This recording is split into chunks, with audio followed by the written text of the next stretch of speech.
कश्मीर के बारे में जब हम बातचीत करते हैं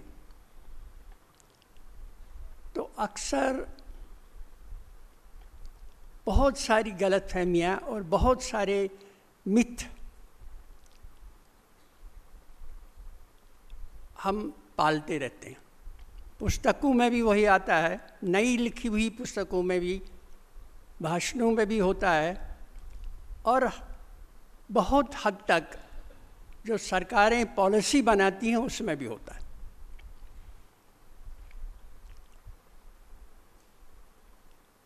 पहली बात ये समझ लेनी चाहिए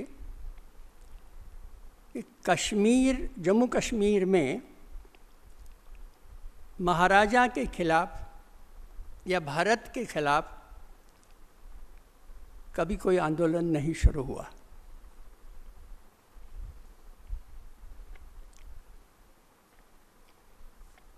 जम्मू कश्मीर का आंदोलन कश्मीर में आरंभ नहीं हुआ, न उसे कश्मीरियों ने आरंभ किया।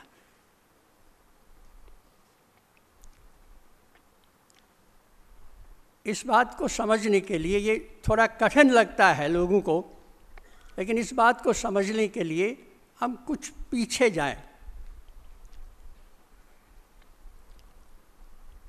महात्मा गांधी ने इस उम्मीद में, ये सोचकर, ये आशा करके कि हिंदुओं और मुसलमानों के बीच में सहमति बनेगी, एक साथ वो अंग्रेज़ों के खिलाफ लड़ेंगे, आज़ादी के लिए लड़ेंगे, ऐसा सोचकर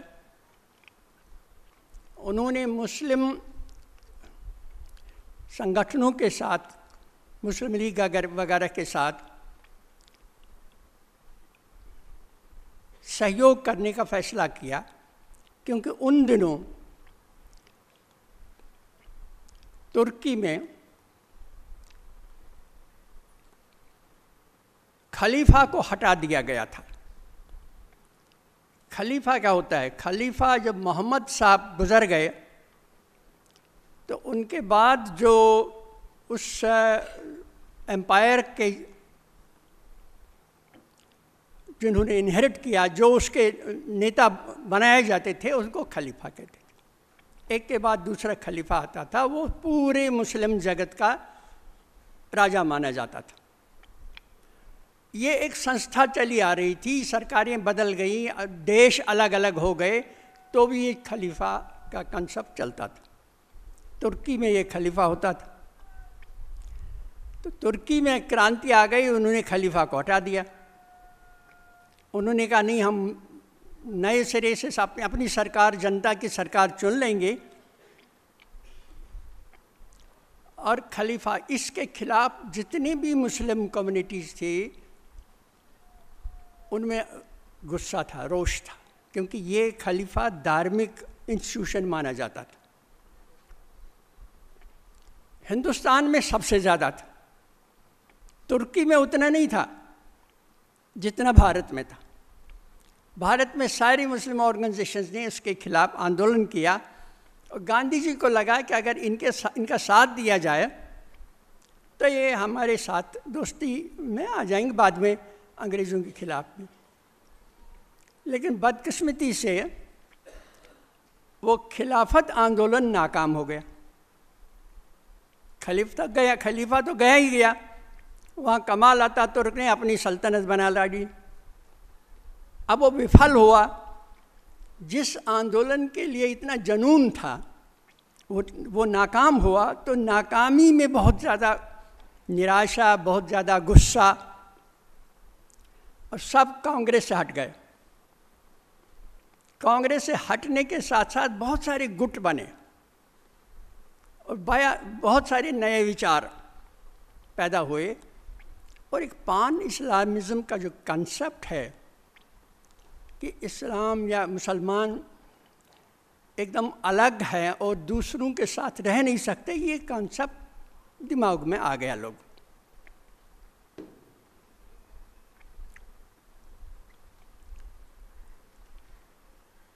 मुस्लिम लीग के अलावा और छोटे गुट भी पैदा हो गए जो ज़्यादा उग्र थे।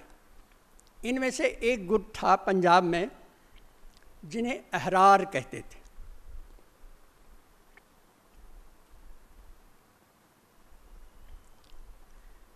ये सुन्नी गुट था, लेकिन डायरेक्ट एक्शन में विश्वास करता था। बातचीत कुछ नहीं, आंदोलन करो, ज़रूरत हो तो लूटमार भी करो, वो सब इस तरह का उग्र। इन्हें मुस्लिम लीग से एक कदम आ गए।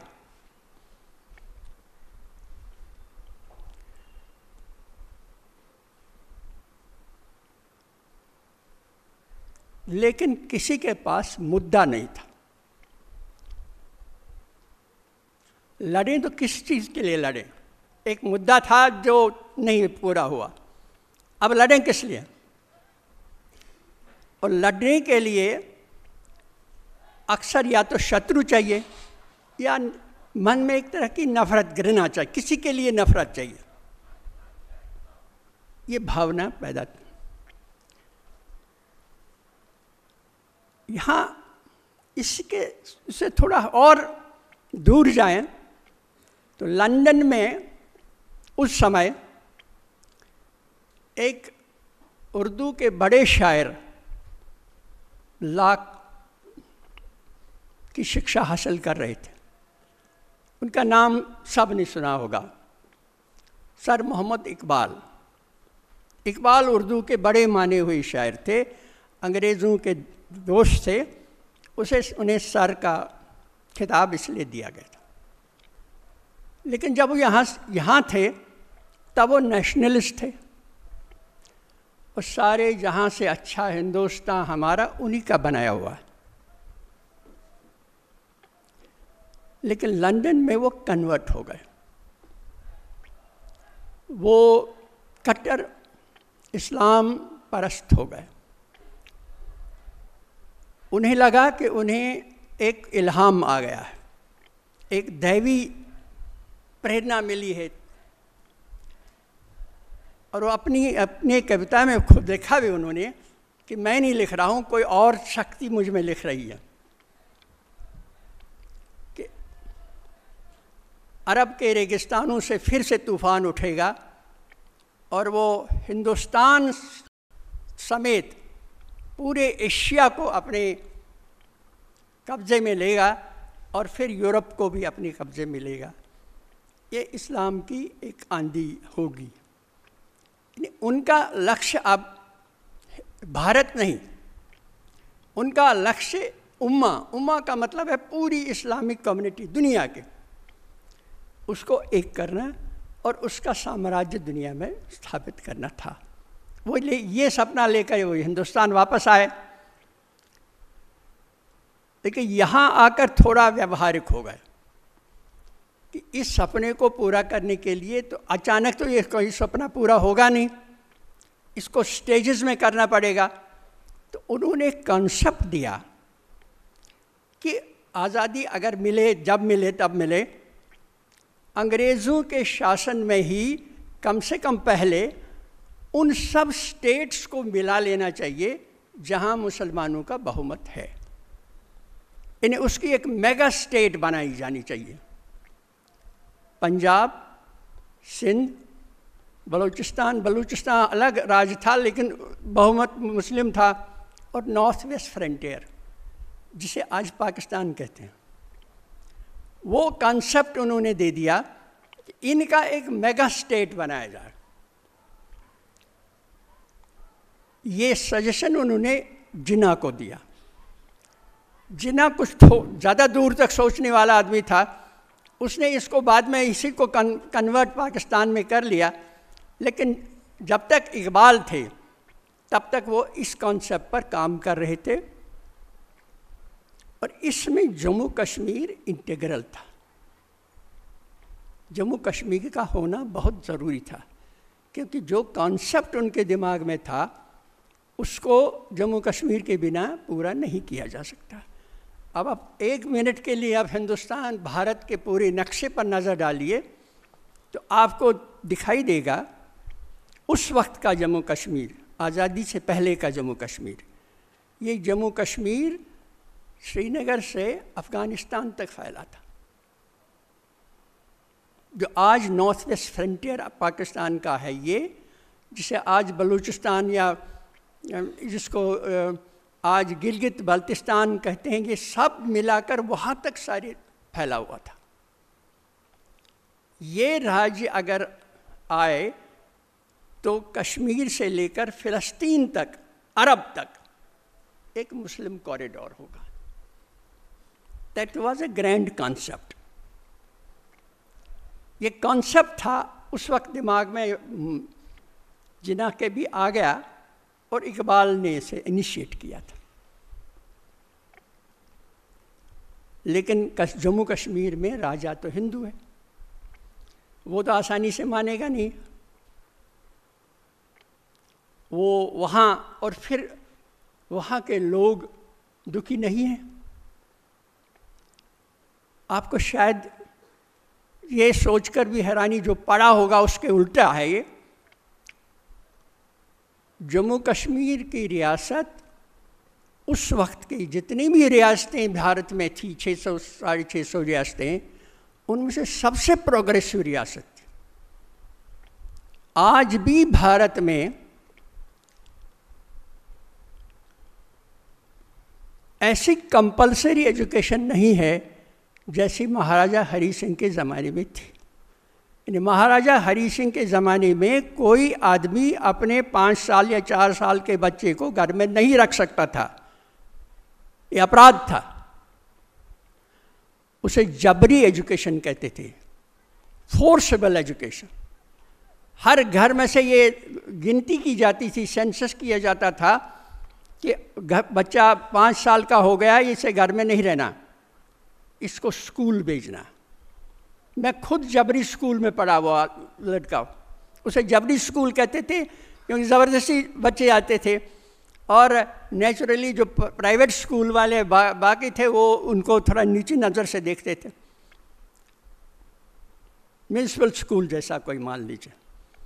इस तरह के स्कूल, इस तरह की एजुकेशन थी। रीडिंग रूम श्रीनगर में इतने थे जितने लंदन में भी नहीं थे।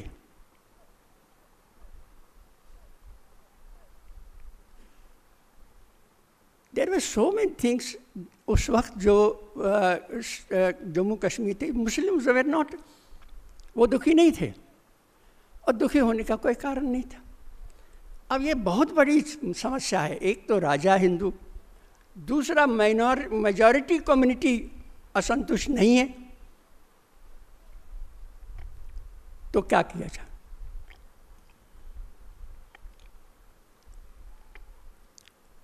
अब तीसरा कम्युनिटी जो पैदा हुई, जो खिलाफत से नहीं पैदा हुई थी, उससे पहले पैदा हुई थी। पंजाब में एक नगर है, छोटा कस्बा, उसको कहते थे कादियान। वहाँ एक गुलाम अहमद नाम के आदमी ने ऐलान किया कि उसे वो पैगंबर हो गया है, यानी वो मैसेंजर है ईश्वर का। इस्लाम में जो कुछ खराबियाँ आई हैं उनको ठीक करने के लिए, और वो उसने एक सेक्ट बना लिया। इस्लाम में जो ट्रेडिशनल इस्लाम है, सुन्नी या शिया, वो मानते हैं कि मोहम्मद साहब के बाद कोई दूसरा पैगंबर कभी नहीं आएगा। उसे वो ख़त्मुल नबी मानते हैं, जो आखिरी नबी है, उसके बाद कोई नहीं आएगा, कोई करेक्शन नहीं हो सकता, कोई कम नहीं किया जा सकता जो उन्होंने कहा, न उसमें कुछ ऐड किया जा सकता। अब अगर कोई आदमी कह रहा है कि नहीं साहब मैं तो आया हूँ, मैं ऐसे ठीक करने के लिए आया हूँ, तो वो तो काफिर है। तो मुसलमानों ने उसे नहीं माना। लेकिन बहुत सारे मुसलमान उसके साथ गए। उसका सेक्ट कहते हैं, जिसे आज हम सब जानते हैं, अहमदिया, जो पाकिस्तान में बैन कर दिया गया है, और उसे नॉन मुस्लिम वो मानते थे। उनके जो दूसरे खलीफा थे, उसका नाम था बशीरुद्दीन, मिर्ज़ा बशीरुद्दीन महमूद। उसको पंजाब में, वो भी पंजाब में थे, पंजाब में इतना रिसेप्शन नहीं मिला जितना वो चाहते थे, क्योंकि मुस्लिम लीग, अहरार सारे उसके खिलाफ थे।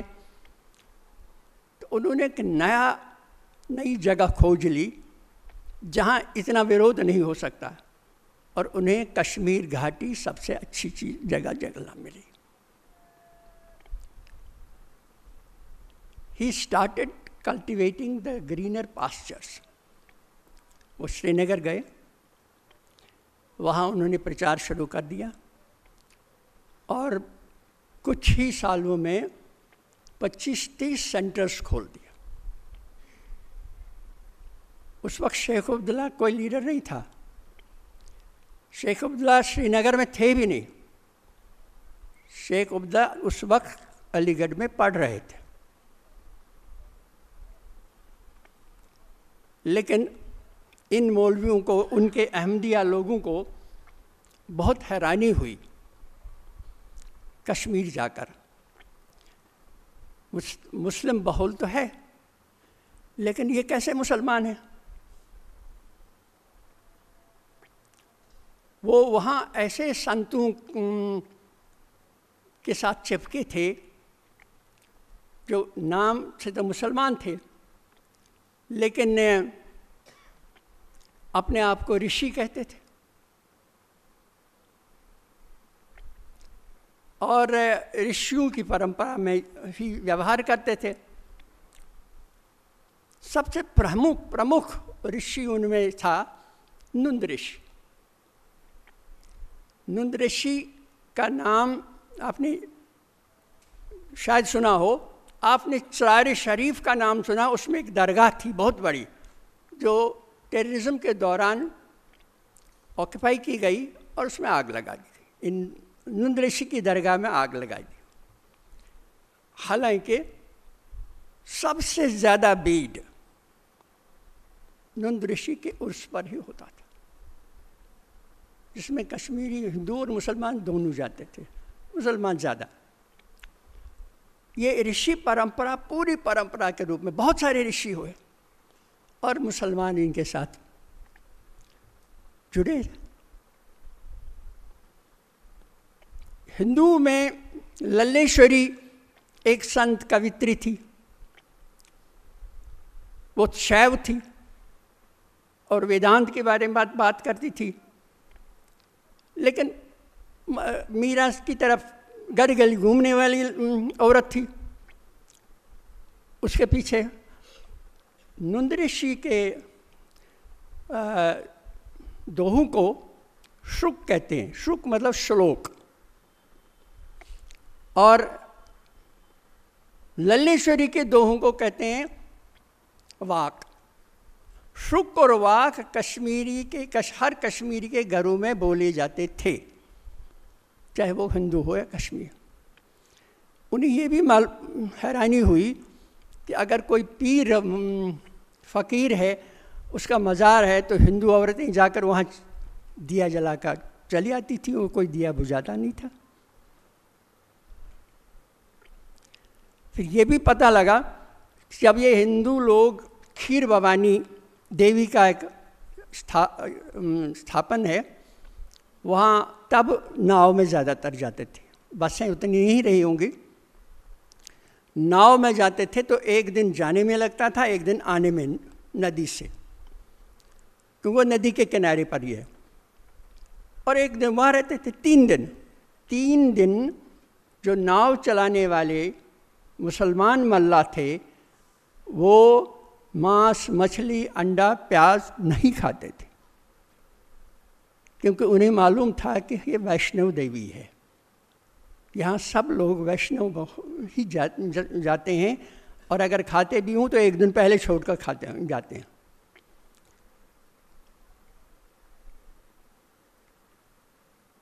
अब इस तरह का मुसलमान है, तो इस तरह के मुसलमान को आप कैसे बताओगे कि यह पड़ोसी जो आपका नॉन मुस्लिम है ये दुश्मन है, इसे मारना है?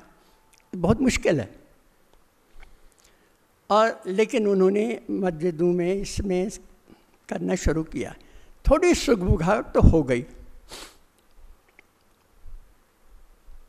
इन्हीं बशीरुद्दीन महमूद ने इकबाल को सजेस्ट किया कि हमें जम्मू कश्मीर में आंदोलन चलाना चाहिए, और all India Jammu Kashmir conference का गठन हुआ 1931 के पहले, और वो गठन हुआ लाहौर में, और गठन किया बशीरुद्दीन महमूद ने और इकबाल ने और उनके कुछ दोस्तों ने। उसमें जम्मू कश्मीर का कोई आदमी नहीं था, और न जम्मू कश्मीर में लोगों को पता था कि कोई कमेटी बनी है वहाँ। कुछ लोगों ने कुछ कमेटी बनाई है यहाँ आंदोलन करने के लिए, क्योंकि हम दुखी हैं।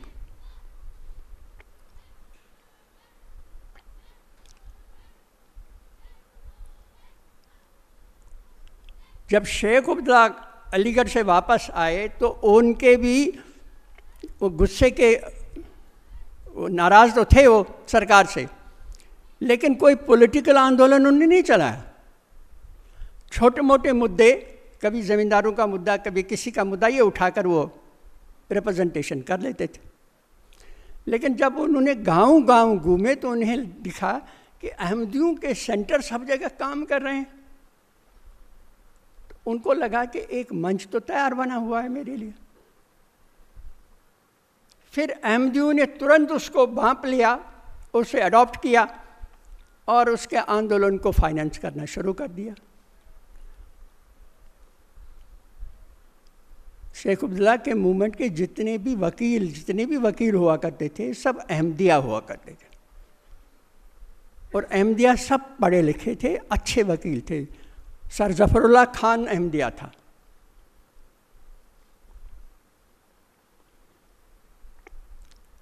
इन्होंने शेख अब्दुल्ला को अडॉप्ट किया। फाइनेंसर उसके यही थे।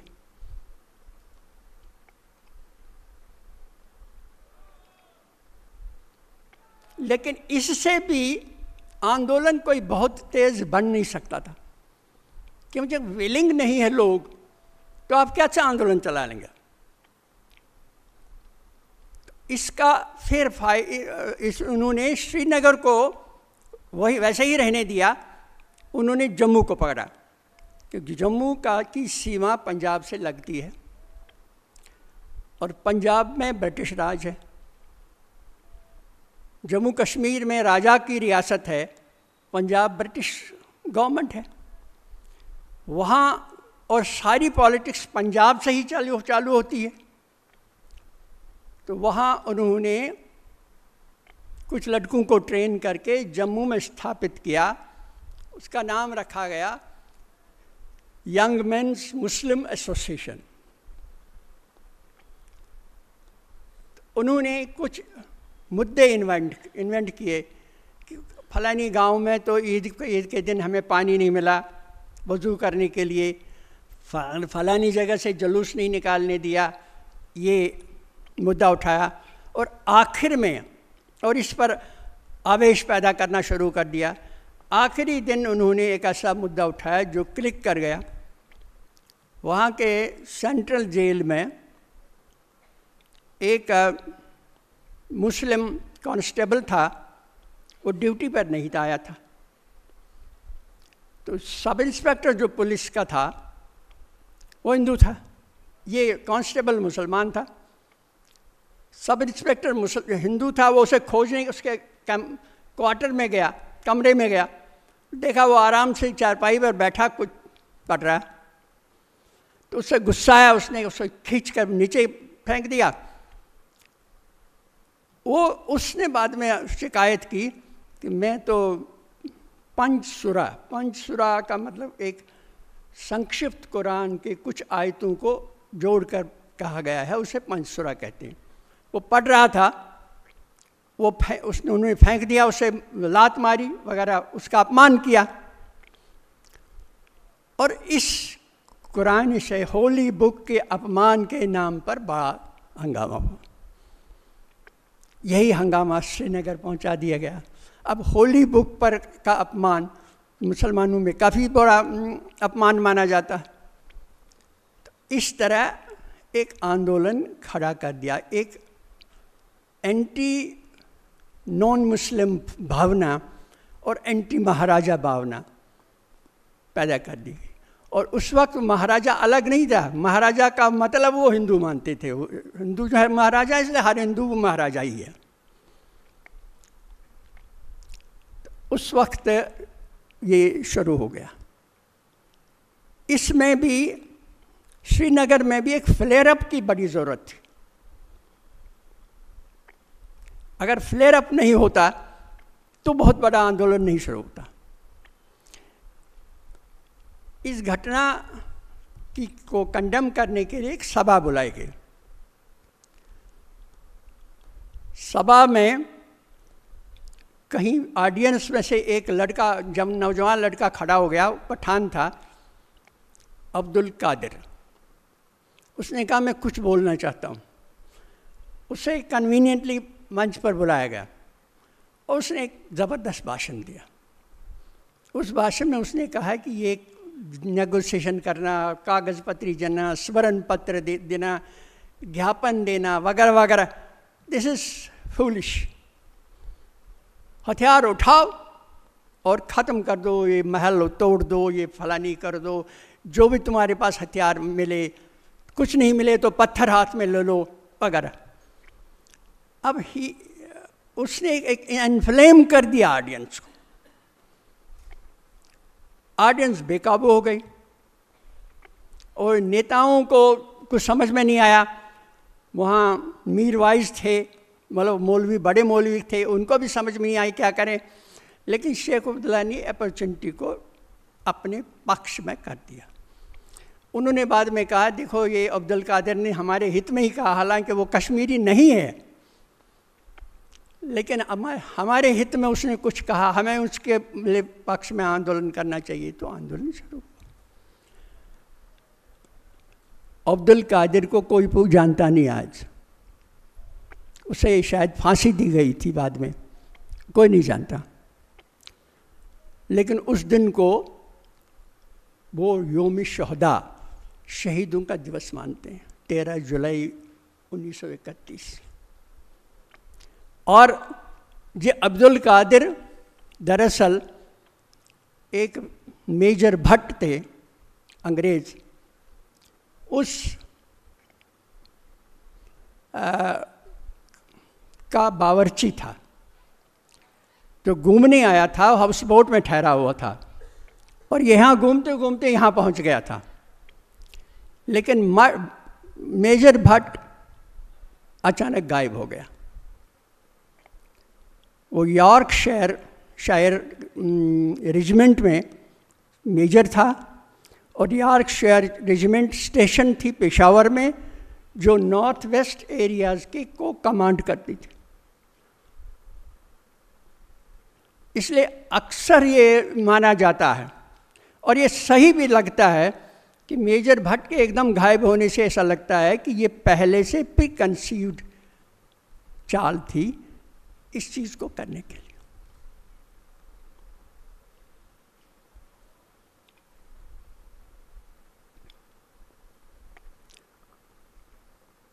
लेकिन उसके बाद जब शेख अब्दुल्ला ने इसका संचालन अपने हाथ में लेने की कोशिश की, उसके बाद भी शेख साहब कभी भी अपनी मर्जी से कोई कदम नहीं उठा पाए। मुस्लिम कॉन्फ्रेंस का हर मेजर रेजोल्यूशन पहले लाहौर जाता था, वहाँ से अप्रूव होकर आता था, तब वो सबमिट किया जाता था।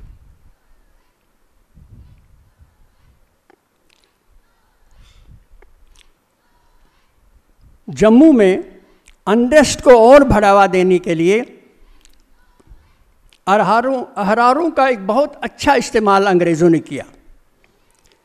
अंग्रेज़ देख रहे थे कि कश्मीर घाटी में शेख अब्दुल्ला महाराजा के लिए परेशानी बन रहा है और जम्मू में भी परेशानी पैदा कर लेनी चाहिए, तब इसका घेराव होगा। वो घेराव इसलिए करना चाहते थे, एक तो वो उसे गिलगित उससे ले लाना चाहते थे। गिलगित एक एजेंसी पैदा करना चाहते। गिलगित एक इलाका है जो जिसे गिलगित बाल्टिस्तान जिसे कहते हैं, वो एक ऐसा इलाका है जहाँ बताया जाता है कि 6 डोमेन्स, 6 एम्पायर्स मीट।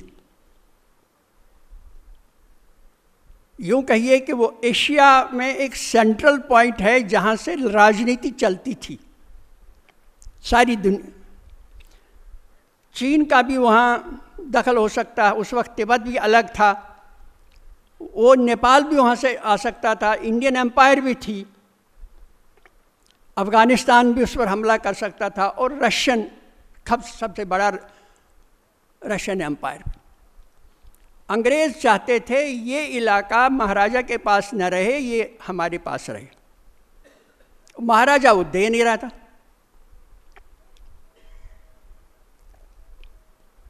और क्योंकि उनका ये मानना था कि अगर रशियंस अफ़गानिस्तान के थ्रू आ गए तो हिंदुस्तान से हमें खरीद देंगे, हिंदुस्तान पर खुद कब्ज़ा करेंगे। और रशियंस ऐसा करने की चाल उनकी थी। अंग्रेज़ गलत नहीं थे, क्योंकि रशियंस ने अफ़गानिस्तान के बहुत सारे हिस्से पर कब्ज़ा कर लिया था उसी ज़माने में। महाराजा अपना उस सॉवरेनिटी उस पर नहीं छोड़ना चाहते। एक तो ये परेशानी थी अंग्रेज़ों को महाराजा के साथ। दूसरा वो उसकी बदकिस्मती से या अंग्रेज़ों की खुशकिस्मती से नेशनल मूवमेंट के साथ जुड़ा था। उसने प्रिंसेस के एक कॉन्फ्रेंस में अंग्रेज़ों के खिलाफ भाषण दे डाला, और अंग्रेज़ को ये बर्दाश्त नहीं हो रहा था कि एक राजा हमारे खिलाफ, बाकी जब सारे राजा उनके पक्ष में थे, एक राजा हमारे खिलाफ बगावत करने पर तुला हुआ है। इसलिए वो चाहते थे कि महाराजा के शासन में अंग्रेज़ अफसर ज़्यादा से ज़्यादा शामिल किए जाएं। जितनी भी कमेटियां हैं उनके चेयरमैन अंग्रेज़ हों, इंक्वायरी कमीशन जितने हैं उनके चेयरमैन अंग्रेज़ हों, स्टेट का प्राइम मिनिस्टर अंग्रेज़ हो, स्टेट का इंस्पेक्टर जनरल ऑफ पुलिस अंग्रेज़ हो, मिलिट्री एडवाइज़र अंग्रेज़ हो। ये सब वो चाहते थे। एक तरह से वो उसे घेर कर बेसहारा बनाना चाहते थे। महाराजा रजिस्ट कर रहा था। इस बीच अहरारों ने पंजाब से जत्थेबंदी शुरू कर दी,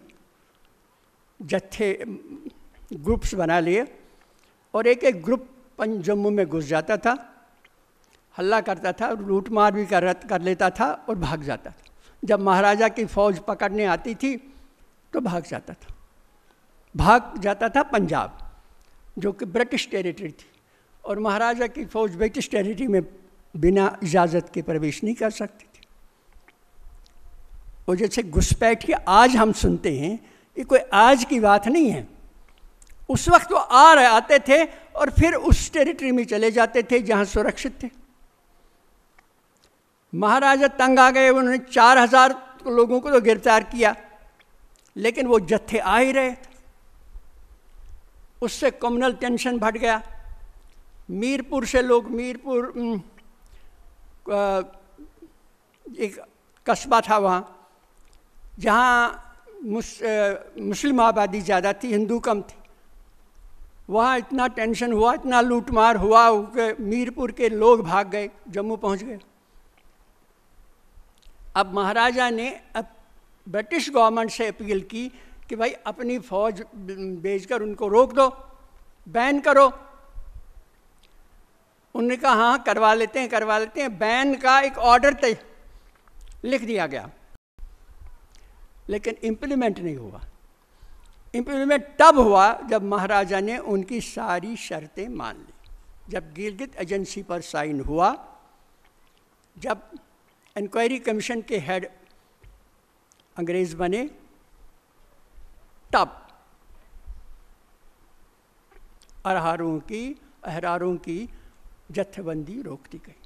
लेकिन तब तक महाराजा जीत चुका था।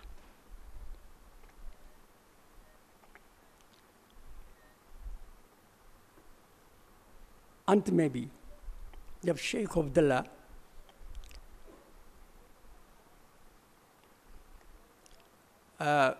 जब जत्थेबंदी पर रोक भी लगाई गई, तो भी शेख अब्दुल्ला अंग्रेज़ों के माध्यम से ही सारा आंदोलन चलाते थे।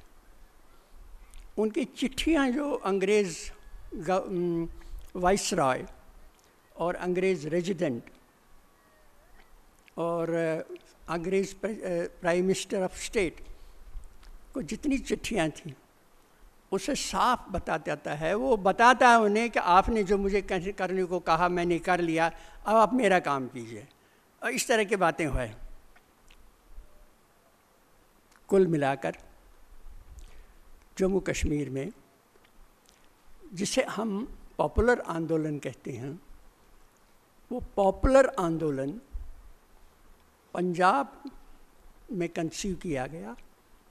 पंजाब की पॉलिटिकल पार्टियों ने उसे चलाया, पंजाब के पॉलिटिकल वर्कर्स ने उसे अंजाम दिया, और वहीं से वो नियंत्रित हुआ। और आज जिसे हम टेररिज्म कहते हैं, वो भी वहीं से नियंत्रित हो रहा है।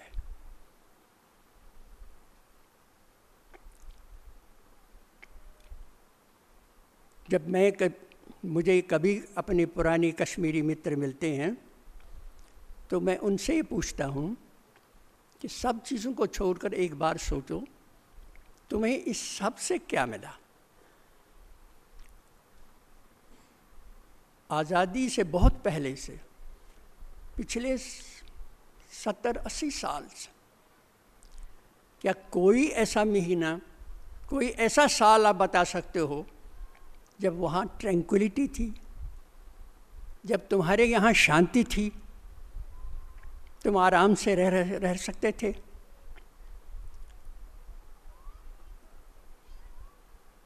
क्या तुमसे कभी किसी ने पूछा कि मैं आंदोलन चलाऊं कि न चलाऊं?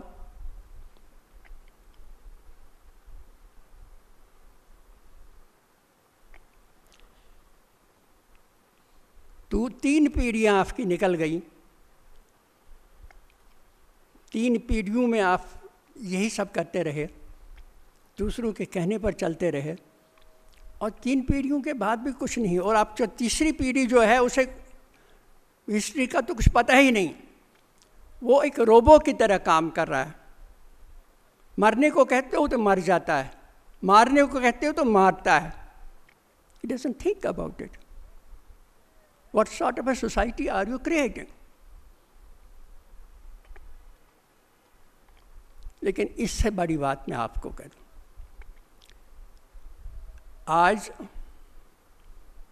आज से 60-70 साल पहले का कश्मीरी सोसाइटी थी, मुस्लिम सोसाइटी, वो बदल चुकी है, क्योंकि they have lost their own culture, जिसे वो कश्मीरियत कहते हैं, वो खो चुका है।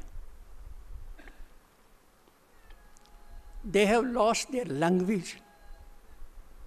वहाँ बहुत कम लोग पढ़े लिखे कश्मीरी बोलते हैं, और कश्मीरी की कोई लिपि नहीं है, अखबार नहीं चलते, उर्दू चलती है। They have lost their nature, स्वभाव। और प्रकृति का जो बहुत बड़ा वरदान कश्मीर पर था, वो उससे छूट रही है, भाग रही है। मेरे एक बहुत अच्छे मित्र हैं जो कश्मीर के बहुत बड़े कवि हैं, साहित्य अकादमी अवार्ड रहमान राही, मुझसे बड़े हैं, और घर से ज़्यादा नहीं निकलते। पिछली बार हम अभिनव गुप्त के सिलसिले में गए थे, मैं मिलने गया था उनसे। उसने अचानक मुझसे पूछा कि कौल साहब, तुमने कभी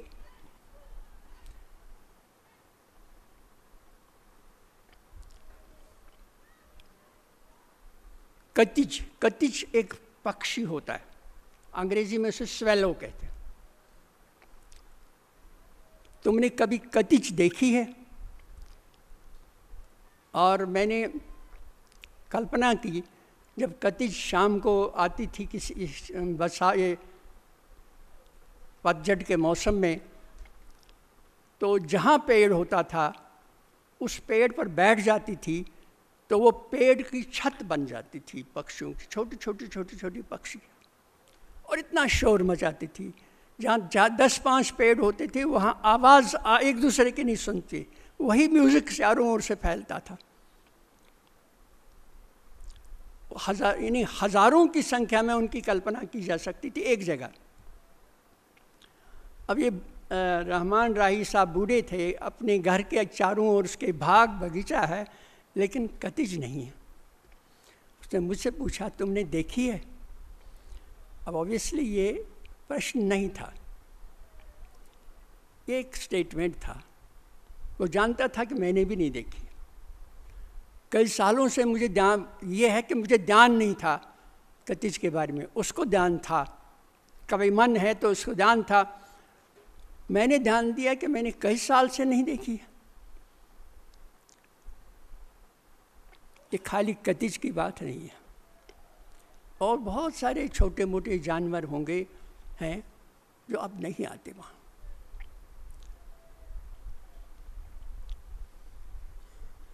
झीलें मर रही हैं। डल झील का इतना पॉल्यूटेड है कि उसका BOD अलार्मिंगली हाई है। BOD आप शायद जानते हो, बायो ऑक्सीजन डिमांड। पानी जहाँ ठहरा है, पानी जहाँ झील में है, वो जिंदा तब तक है जब तक उसका ऑक्सीजन सर्कल चलता है। उसमें जो तैरने वाली मछलियाँ हैं, कीड़े हैं या प्लांट्स हैं, वो सांस ले सकते हैं, तब तक वो पानी जीवित है। जब वो प्लांट्स मर जाएं, वो सांस न ले सकें, उसमें ऑक्सीजन नहीं जाए, तो वो डेड वाटर है, इट्स नॉट अ लेक। अब इसको बायो ऑक्सीजन डिमांड जितनी हाई हो उतना पानी मर रहा है, उसकी बहुत हाई है, स्टैग्नेंट वाटर। वुलर लेक जो हिंदुस्तान भारत की सबसे बड़ी स्वीट वाटर लेक थी, अब 1/3 रह गई है, 1/3 ऑफ इट्स ओरिजिनल साइज। सैकड़ों छोटे छोटे चश्मे गायब हो चुके हैं, नदियां सूख गई, पौधे गायब हो गए।